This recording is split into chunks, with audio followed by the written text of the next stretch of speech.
Good evening. I'm Sarah Smith, filling in for Will McAvoy, and you're watching the Daily Political Roundup. Tonight, we dive into a mix of controversies and political developments shaping our nation. Let's get started.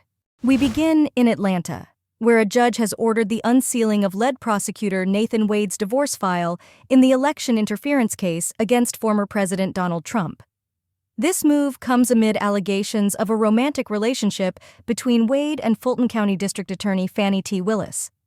Cobb County Superior Court Judge Henry Thompson stayed a subpoena for Willis's deposition in this case until after Wade is deposed on January 31st.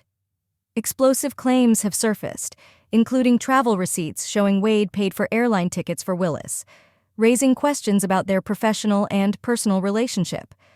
This revelation could potentially upend the case against Trump and 13 others accused of conspiring to overturn the 2020 election results in Georgia. Moving on to the Republican primary race, recent polls from New Hampshire showed Donald Trump holding a significant lead over Nikki Haley.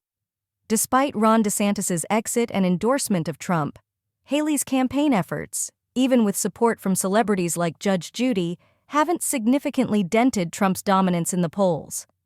As the New Hampshire primary approaches, Trump's lead seems unwavering, posing a tough challenge for Haley in both New Hampshire and her home state, South Carolina. In a turn of events, Kevin Morris, a key ally of Hunter Biden, has accused House Republicans of warping his testimony. Morris called the framing of his statements by the House Oversight Committee as spooky noises and an attempt to suggest wrongdoing where there is none.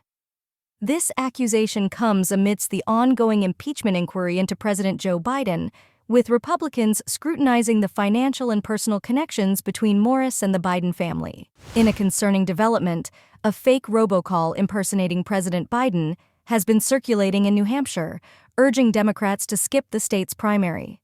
This disinformation campaign has raised alarms about voter suppression and misinformation. The New Hampshire Justice Department is investigating the matter, emphasizing the importance of participating in the primary election. Lastly, U.S. Secretary of State Antony Blinken has begun his Africa tour, starting in Cape Verde and moving on to Ivory Coast, Nigeria, and Angola.